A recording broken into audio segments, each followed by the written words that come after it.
Hi, I'm Gabby, and welcome to Gabbing with Gabi. In this series, we sit down with fellow artists who brought their knowledge and talent to the world via the internet. It's a chance for them to step away from their work and to tell us more about their journey. Our guest today is Bram. Bram, please introduce yourself. Hi guys, I'm Bram. Bram Bevins, if you want the full name, no Social Security included. Um, so thank you for having me. Yeah, thank you so much. Can you tell us where you're located? I live right outside the national park here in East Tennessee, the Great Smoky Mountain National Park, near Yeah. Townsend. Do you use those for some of your inspiration? Oh, of course, yeah. Yeah. Lots of pretty Yeah. stuff around the area. Yeah. Do any of those mountains down there have snow on them, or are they usually just green? Usually just green. We've got snow right now. We had quite a snowfall last week, so there's some pretty pictures and things that we've taken recently of the snow-covered foothills. Yeah. Cool, cool. I'm up in Minnesota, and surprisingly, we basically have had no snow this entire winter. So Oh no. I love it's snow. I'm sure you don't like it because you usually have it all the time, but I do love yeah, snow.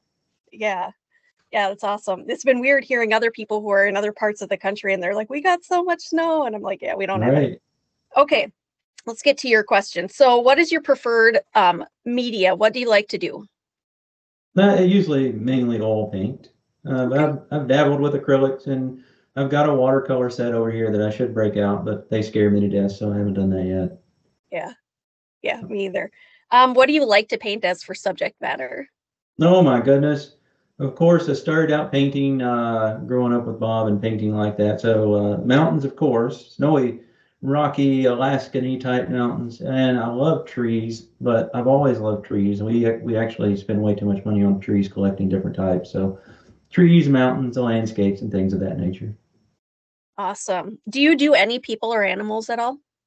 I have done one pet portrait, and I don't want to move the camera because it might mess everything up, but I can grab it if you want to see it. Sure. It was of my dog that passed away. And really, I'm going to step away from the camera real quick. She's the reason that I started painting pretty much. Let's see if we can get it in the screen here. There's Oh, Petunia. beautiful. There's Tutu. Yeah. So that was my first one, first and only one. Um, that was with Marion Dutton. So I know you've interviewed her. So I actually had a class with her. That's her style of painting. Yeah. So that's the only pet portrait I've done. I don't care to paint people. If I did paint people, I'd want to paint them with like, kind of a Picasso flair or using wild colors. I don't, I appreciate like Andrew Tischler's portrait work. It's out of this world good. It's just not something I care to look at. Mm-hmm. Yeah, absolutely. Um, so how long have you been painting? I think now math was never my strong suit, so let's see if I can count backwards real quick. I should have known you would ask me this. I think I'm in year 8. I Okay. think. Yeah. And what brought you to painting? My wife dragging me to a painting class probably. I kind of went willingly, but that's kind of what started it. Took a class with Nick Hankins, and it just kind of snowballed from there. And then Petunia, who I showed you, passed away, and I used painting to kind of not worry about her as much not being there. It kind of focuses you on something. So, Yeah. Yeah. Pets really have a special place in our heart. oh yeah, When you first started, what was easy for you? nothing. Honestly, the first one, I wish I hadn't. I threw it away. The first one I did by myself. I just threw it in the garbage. But I have a picture of it. It's awful. It looks like a tooth. The mountain looks like a woolly mammoth tooth or something. I don't know, like an incisor or a molar probably. So nothing came easy, and I don't think it probably should for too many people. My when I teach classes, I always tell folks that no one sits down at a piano and starts playing automatically. And one day I had somebody said, "Oh, I did." And I said, "Well, you just be quiet for a minute because that's ruining my example." But nothing came easy really. It just and I watched Bob growing up, so it was just watching. And apparently, learning by observation wasn't quite good enough. I had to actually do it. So Yeah. just practice. Yeah. Is there anything that was specifically difficult? Goodness. Again, I think when you're first starting, for me at least, everything was difficult, from putting a medium on the canvas to selecting a canvas even. So I don't think I'm naturally artistic, and I was going to have it laid out, and I was going to show you. I actually won an award in kindergarten for art, so I still have that, but not my first painting. But nothing came easy. I had no clue even how to put the medium on the canvas. So Yeah. Nothing's easy, Yeah. but it gets easier, and that's a good Yeah. thing. What do you think makes you unique as an artist? Oh, goodness. Unique as an artist, I have no clue. And honestly, there's days that I look at my stuff and I say, why do people like this? But there's ones that I paint that I like, and there's ones that I paint that I don't like, and it's usually the ones that I don't like that people like, and vice versa. What makes me unique? I don't really think there's any uniqueness to it. Maybe in teaching, I'm a fairly decent teacher. I grew up from a long line of teachers of all different disciplines, and so I love to teach. I teach business law classes. I teach painting classes. I've taught psychology classes. So I think what makes me unique is being able to show people and teach people maybe how to make a tree or two. But that's probably what makes me unique. Okay. How long do you plan to paint? How long do I plan to paint? Like, I don't ever see stopping. Like 82 maybe. We'll just say it so I can look back on this later on. If I make it to 82, I'll just stop. We went to Alaska this year, and there was a artist, and I cannot think of his name, and I'll send you his name and his information.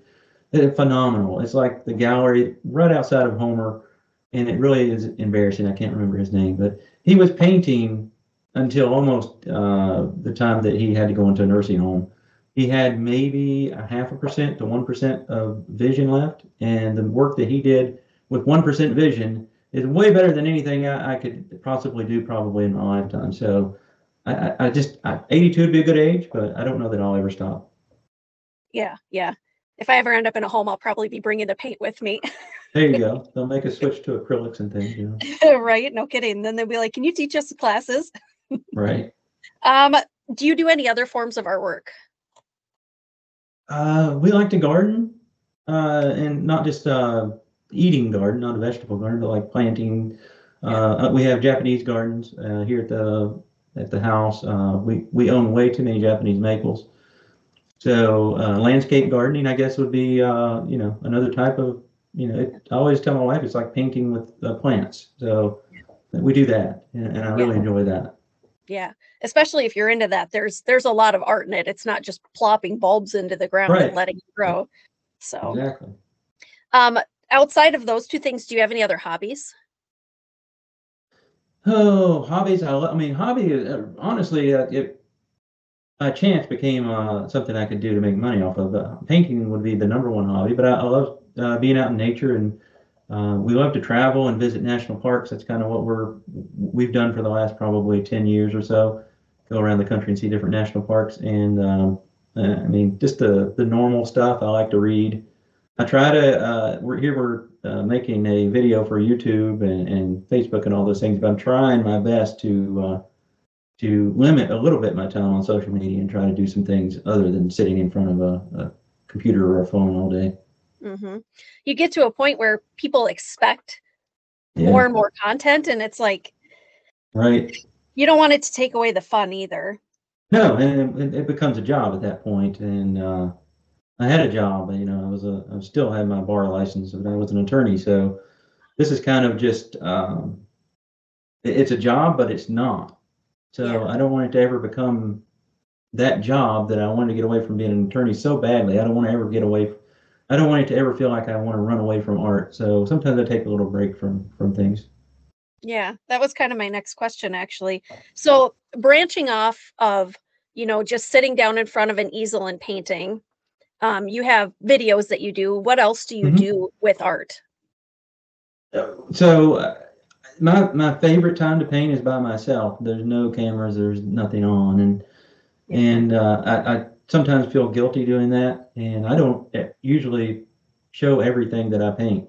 Sometimes what I paint is just to paint, and then I'll scrape it off the canvas and reuse the canvas later on. But that's probably my favorite time, and the other things that I do with art that's not related to social media and YouTube and things. It's just me in front of a canvas by myself.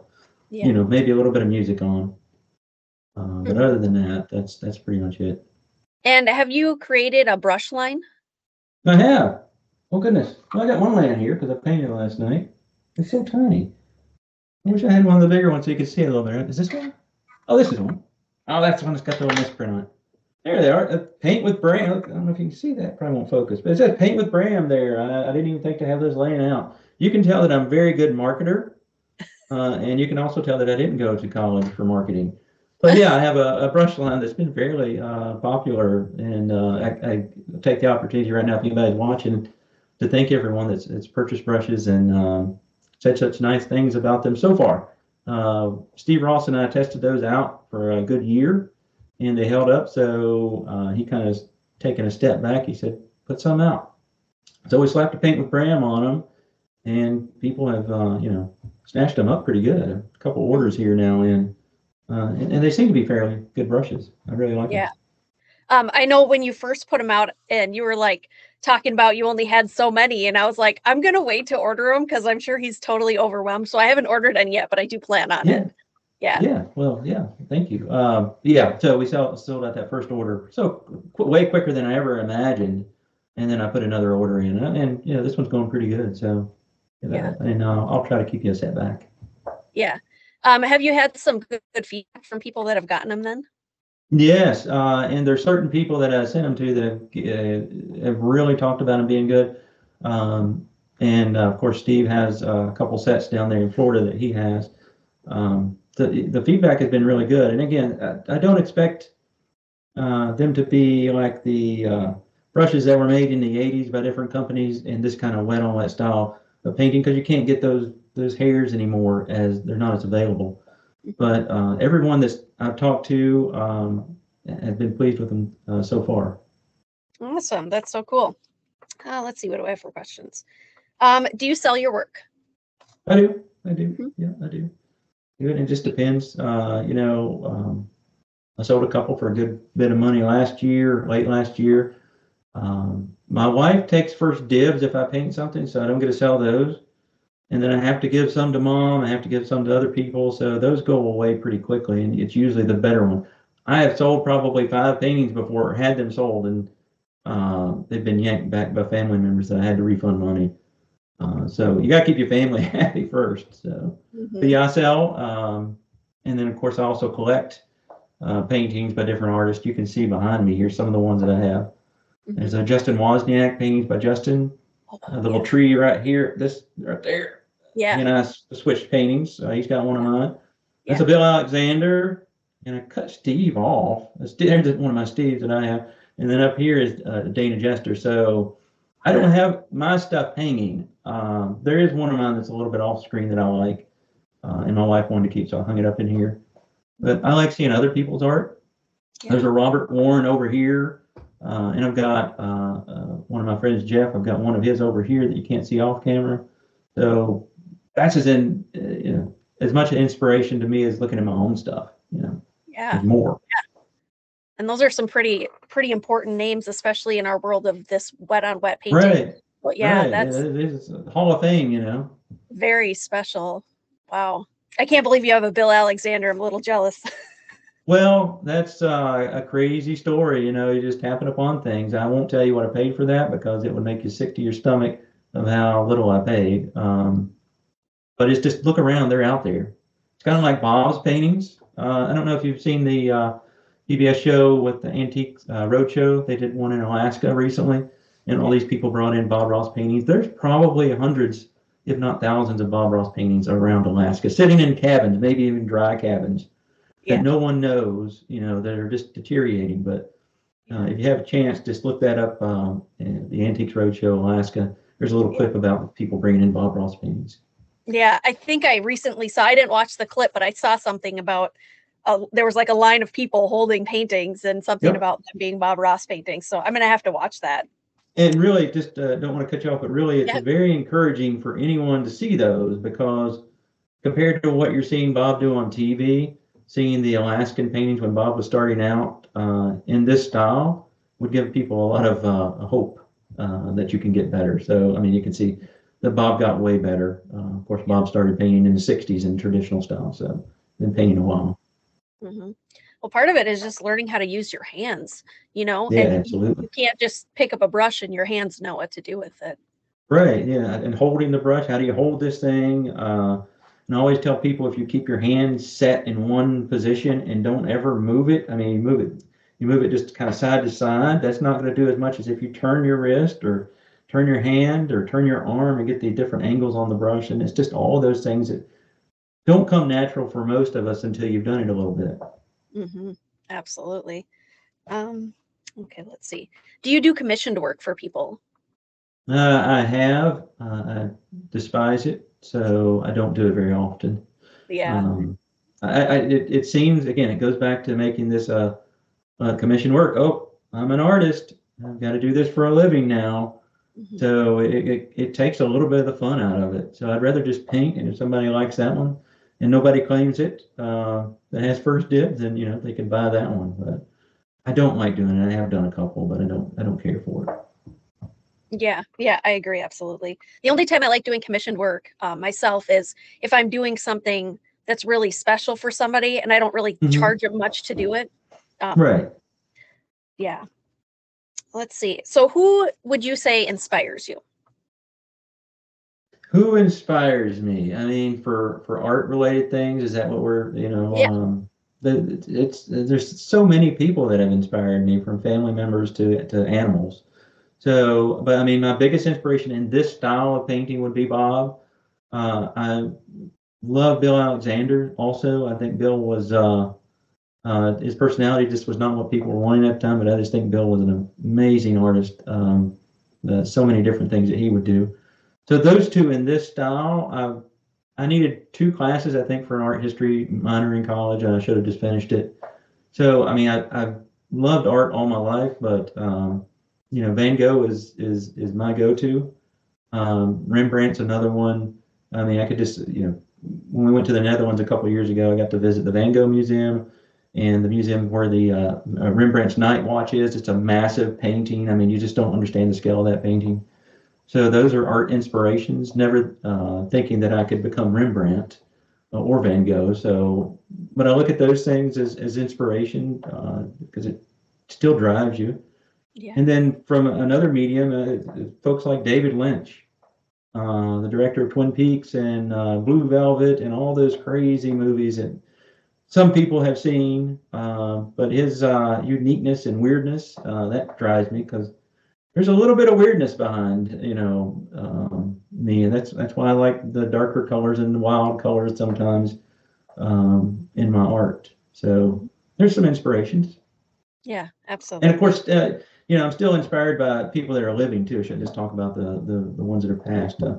Steve Ross, Dana Jester, so many others. It's just there's so many people painting. I love painting with Kevin Hill. So I mean, it's just YouTube is full of great artists painting. Yeah. It's amazing that we have, the world at our fingertips.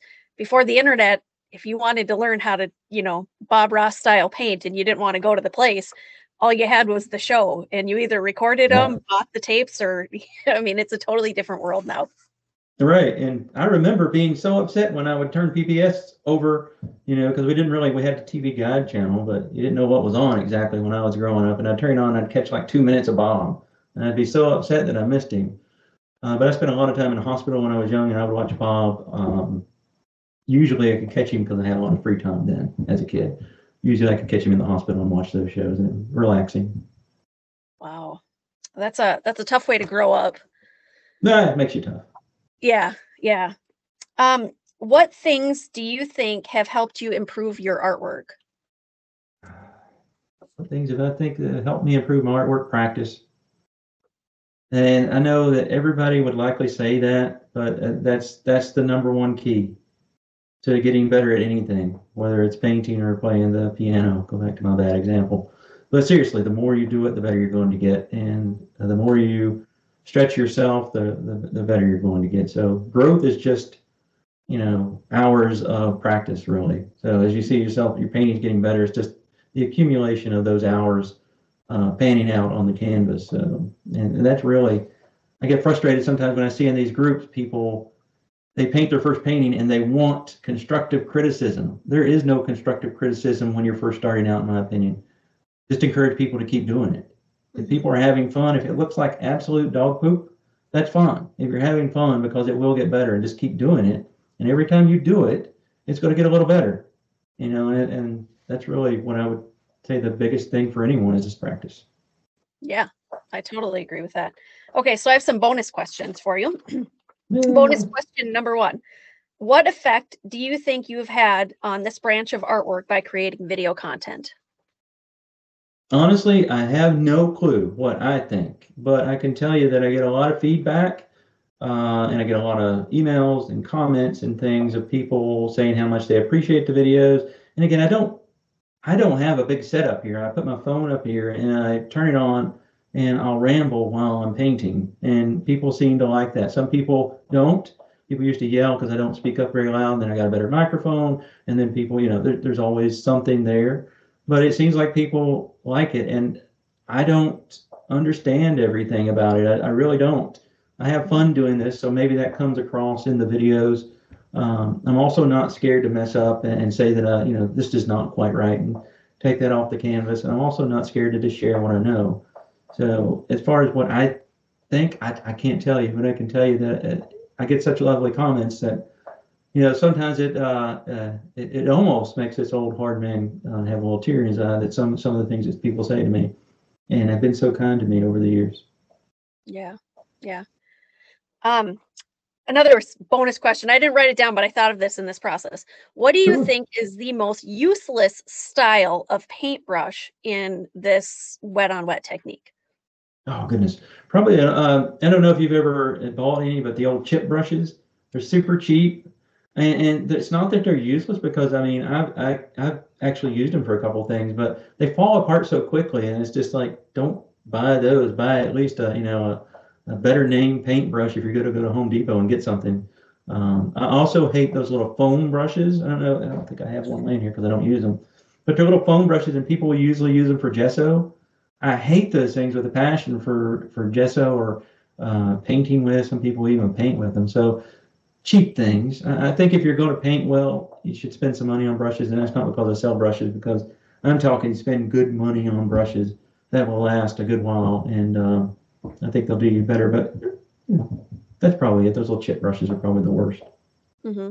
Do you think that you're hard on your brushes, or are you pretty nice to your brushes? I am pretty nice. I wish that if I'd known you were going to ask this, I would have brought my first paintbrush that I bought. I will see. I'll take this one here. I'll go see people, and I've harped on this in videos myself, where there's paint caked all down the handle. You can't see the gold or the silver ferrule anymore. It's just like paint dripping down, and your brushes may be this way, so don't take it personally. It's one of those things that I've always taken good care to clean up the brushes, making sure that I clean good brushes and 2 or 3 cleanings. So, the first time you go into the thinner or the odorless mineral spirits, whatever you're using, it's going to get dirty. Don't go back in there and try to clean it again. Go to a new clean bucket, and your brushes are just going to stay clean, and they're going to last. They won't get stiff on you. And that's the only thing. I don't think I've been hard on my brushes, but I see a lot of people being hard on their brushes, and they would last longer for folks if they weren't so hard. And don't be. I don't like using terminology when I'm not really being in that mindset of a Bob Ross person. But don't beat the heck out of your brushes on that rack. I've seen people. It looks like they're gonna. It's like a violent war happening inside that trash can. Just rake it across there, and the paint will come out. Because every time you beat that brush, whatever it is, it's breaking those hairs just a little bit, and it's going to shorten that brush and shorten it until you just got a little stubby 1-inch brush or something. Yeah, absolutely. Especially when you pay a lot of money for them. Right. Okay, another bonus question. How do you come up with new ideas for original pieces? Oh goodness, just our travels, and I'm getting ready to be in North Bend, Washington, which, going back to David Lynch, is a town that was used in Twin Peaks for a painting class next month, and I've got a Twin Peaks themed one sitting over here that I'm going to finish today. So, because it's Twin Peaks Day, February 24th. If anybody watching is a Twin Peaks fan, you'll understand what Twin Peaks Day is. in relation to February 24th. But just traveling and seeing the national parks and, being inspired by nature. There's times that I don't even take photos. I just try to memorize what I see and enjoy being out, and then it inspires me to paint. The more I get out, the more I paint. Mm-hmm. Do you guys travel internationally at all? I'm sorry, you kind of cut out. Do you guys travel internationally? Yeah, I've been to Peru, so Machu Picchu and all those things, and luckily we went 4 years ago. Peru's getting a little tougher to get into now, but that was beautiful, different, beautiful, and that was the biggest mountain. I think that's the biggest mountain peak that I've seen was in Peru. So I believe that'd be the Andes Mountains. I think. No, don't. Maybe I'll have you cut that one out because I'm not sure I'm right on that. I think you're right. Peru, I believe that's the Andes. Yeah. Yeah. So we've been to Peru, been to Amsterdam, so the Netherlands, and internationally, I think that's it for me. My wife traveled a little bit more than me, but we're hoping to make it. I've got our sights set on Norway or New Zealand coming up soon. Mm-hmm. And if anybody's in the U.S., if you just want to go to another country, just go to Alaska because it's so remote up there. It's otherworldly, and it's one of my favorite. I would move to Alaska if I could. Yeah. But we know Alaska is one of the states here, so some people make comments on the internet. They're like, "Oh, I don't ship internationally." Well, Alaska is not international, but if you get away from, you could see some amazing things there. Yeah, it certainly probably feels like it. I haven't been there yet, but it's on my list. What was my last bonus question? Do you have plans or hopes of doing bigger things beyond where you are now? Yeah, absolutely. I mean, well, that's a double-edged sword, really. If I wanted to get bigger, I could.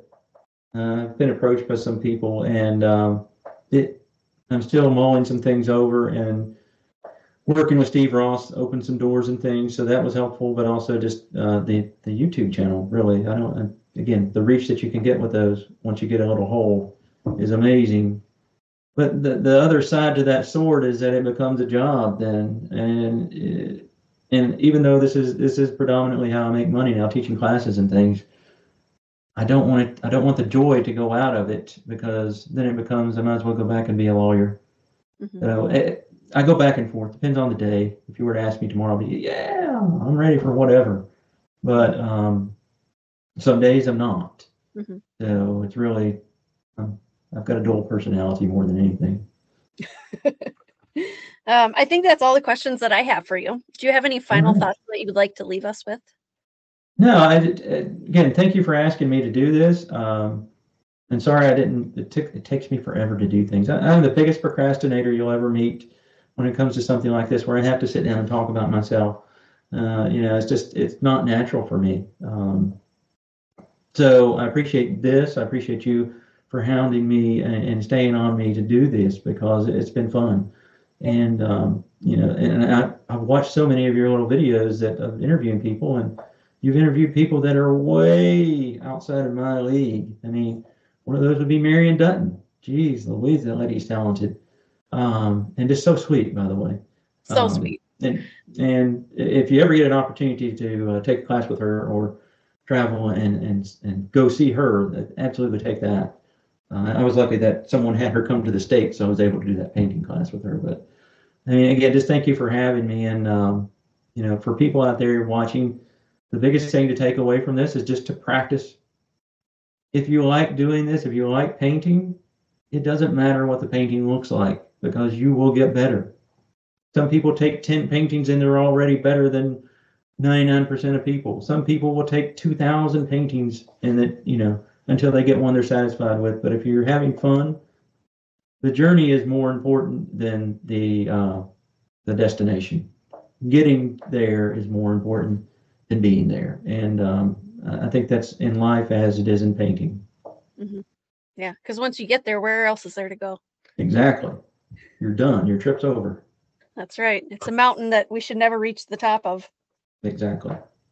Awesome. Well, I want to thank you so much. It has been an honor to be able to have you on and to get to finally chat with you. I know that you're a busy person.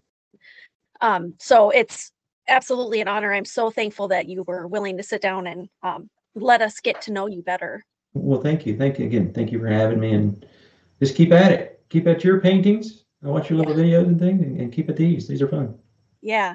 Can you tell us all where people can find you? You can find me in the dark crevices. No, I'm kidding. Everything, I finally got everything linked together here. It's always Paint with Bram. So just if you search Paint with Bram on any platform, whether it be Facebook, Instagram, TikTok, whatever, and of course YouTube would be the big one. That's kind of where I focus mostly, and Facebook. But everything is Paint with Bram, and then also paintwithbram.com if you're looking for brushes or anything like that. But just search Paint with Bram, and you should find me. Awesome. I'll put some links in the descriptions for you guys too.